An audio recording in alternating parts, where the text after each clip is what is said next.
Hello friends, کیا آپ لوگ گرمی کا مزہ لے رہے ہیں؟ گرمی کے ساتھ ساتھ میرے کیس کا بھی مزہ لیجیے۔ فرنینڈا برازیلین بائیک رائیڈر ہیں، جبکہ ونسے ان کے پتی ایک اسپینش پرش ہیں۔ فرنینڈا 45 سال کی ایک خوبصورت مہیلا ہیں اور یہ اپنے شوہر یعنی اپنے پتی کے ساتھ دیش در دیش سفر کرتی ہیں۔ پچھلے 7 سال سے یہ دونوں پتی پتنی دنیا کے مختلف دیشوں کا سفر کر چکے ہیں، جن کی تعداد 47 ہے۔ آپ لوگ ان کے فیس بک، انسٹا پر ان دونوں پتی پتنی کا سفر دیکھ سکتے ہیں۔ یہ دونوں پتی پتنی اب تک 17,000 کلومیٹر کا سفر طے کر چکی ہیں۔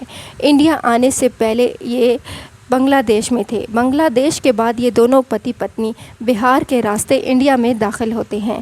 یہ وہ وقت تھا جب امبانی کی شادی زور و شور سے ہو رہی تھی۔ تمام انڈیا چینل پہ یہی خبر تھی کہ دنیا بھر کے کرکٹر، فٹ بالر امبانی کی شادی میں آنے والے ہیں، اور اتنا ہی نہیں، امبانی نے ہالی ووڈ سنگر ریحانہ کو بھی اپنی شادی پر بلایا تھا۔ اب جب یہ نیوز سامنے آئی کہ ہندوستان میں یا انڈیا میں ایک NRI، ایک ٹورسٹ کا ریپ ہو گیا ہے، تو تھوڑا سا ہلکا بچا، لیکن دیش بھر میں اس کیس کو اچھالنے پر اور میڈیا میں اس کو لانے پر سخت پابندی لگا دی گئی۔ اس کی وجہ یہ تھی کہ ٹورزم کو نقصان پہنچ سکتا تھا۔ یہ ریپ کیس اس وقت خطرناک بن گیا جب اسپین کی گورنمنٹ نے کہا، ہم جب تک انصاف نہیں لیں گے، ہم ہندوستان کی اینٹ سے اینٹ بجا دیں گے، اور انصاف کے لیے اگر ہمیں عالمی میڈیا تک جانا پڑا تو ہم جائیں گے۔ آخر آپ کو میں اب بتاتی ہوں کہ فرنینڈا کے ساتھ انڈیا میں کیا ہوا تھا۔ بنگلہ دیش کے بعد فرنینڈا بہار کے راستے انڈیا میں آتی ہیں اور جھارکھنڈ پہنچتی ہیں۔ جھارکھنڈ کے علاقے دمکا میں آتی ہیں۔ یہ بہت ہی سنسان سا ایریا ہے، یہاں پر پہاڑ ہیں، جنگل ہے، اور جو کچھ فرنینڈا کے ساتھ جھارکھنڈ میں دمکا میں ہوا، ہندوستان کے سارے سسٹم کو اس نے ہلا کر رکھ دیا۔ 2012 میں ایک ایسا ہی کیس دیش کے سامنے آیا تھا جس نے ہندوستان کو ہلا دیا تھا۔ اس کیس میں چلتی بس کے اندر 6 لوگوں نے مہیلا کے ساتھ ریپ کیا تھا اور اس کے پرائیویٹ پارٹ میں سلاخ گھسیڑ دی تھی۔ وہ کیس بھی نیٹ فلکس پر ایک فلم بھی بنائی گئی تھی جس کا نام ڈیلی کرائم رکھا تھا۔ بڑی کمال کی فلم تھی، آپ لوگوں نے ضرور دیکھی گئی ہو۔ اس فلم میں دیش کی ریئلٹی دکھائی گئی تھی۔ اسی طرح کا کیس فرنینڈا کے ساتھ بھی ہوا۔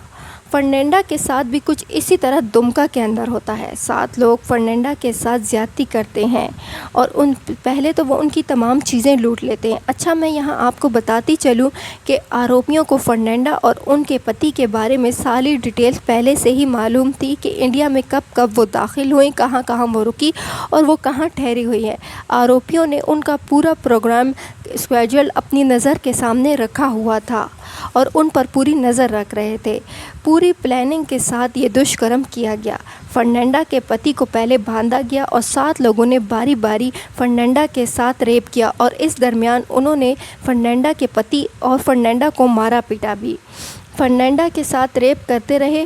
آپ سوچئے کہ ایک مہیلا جو اتنے زیادہ، پہلے تو کچھ لوگ مہیلا کو اٹھا کر لے جاتے ہیں، سوچئے اس پر کیا گزری ہوگی جب انجان لوگ اس کو اٹھا کر لے گئے۔ فرنینڈا کے پتی کو اتنا مارا پیٹا گیا کہ فرنینڈا کے پتی کا کہنا ہے کہ انہیں لگا کہ وہ انہیں مار ہی ڈالیں گے۔ فرنینڈا کے پتی نے اپنے ایک انٹرویو میں یہ بھی کہا کہ انہیں لگا کہ آج وہ مر ہی جائیں گے۔ فرنینڈا کے پتی نے ان لوگوں سے جانے کے بعد فرنینڈا کو اپنی گود میں اٹھایا اور پولیس کے پاس لے جانے کی بجائے پہلے ہسپتال لے گئے، کیونکہ فرنینڈا کی حالت بہت زیادہ خراب تھی۔ فرنینڈا گھائل تھی، چہرے اور باڈی پر خون کے نشان تھے، ماسک تھے، کپڑے پھٹے ہوئے تھے۔ ڈاکٹر نے چیک اپ کیا اور بتایا کہ ان کے ساتھ ریپ ہوا ہے۔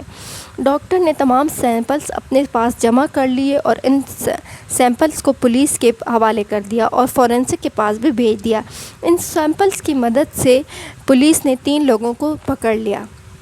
ابھی جانچ پڑتال چل ہی رہی تھی کہ ابھی یہ کیس جو ہے لوگوں کی نظر کے سامنے آ گیا اور لوگوں کو پتہ چلا کہ پوری پلاننگ کے ساتھ بڑے لوگوں کو بچایا جا رہا ہے، کیونکہ اس ریپ میں بڑے لوگ بھی شامل ہیں۔ اس کے بعد مہیلا نے اپنی ایمبیسی سے کانٹیکٹ کیا اور اسپین نے انڈیا کی گورنمنٹ سے کانٹیکٹ کر کے انصاف کی مدد مانگی۔ اسپین نے انڈیا کو وارننگ دی کہ انصاف دلایا جائے، ورنہ اس کیس کو ہم نہیں چھوڑیں گے۔ کیس کی جانچ جاری ہے اور 3 آروپی پولیس کی کسٹڈی میں ہے۔ یہ کیس انٹرنیشنل طور پر وائرل ہو چکا ہے۔ اس کیس کو کی دیش کی طرف سے دبانے کی پوری کوشش جاری ہے، کیونکہ اگر یہ کیس دنیا بھر کے سامنے آتا ہے تو دیش کو نقصان پہنچ سکتا ہے، کیونکہ ہمارے دیش میں دنیا بھر سے ٹورسٹ آتے ہیں اور وہ ڈر جائیں گے۔ اس کیس کے ہائی لائٹ کرنے سے انڈیا کی ٹورزم کو بھی بہت نقصان ہو سکتا ہے، اور اس کے ساتھ ساتھ ٹورزم کے اندر ایک خوف بھی پھیل جائے گا ریپ کا۔ لیکن ہم اگر سوچیں تو ہمیں اس کیس کو سامنے لانے سے ایک بینیفٹ یہ بھی حاصل ہوتا ہے کہ پولیس ٹورسٹ کی سیکیورٹی ٹائٹ کر دے گی، اپنا کام صحیح طریقے سے کرے گی، آروپیوں کے سامنے آنے سے، پکڑے جانے سے ریپسٹ کے اندر خوف پیدا ہو جائے گا اور آروپیوں کے دل میں اریسٹ کا ڈر بیٹھ جائے گا۔ آپ کا اس کیس کو ہائی لائٹ کرنے کے بارے میں کیا کہنا ہے؟ کامنٹ باکس میں کامنٹ کر کے اپنی رائے کا اظہار کریں۔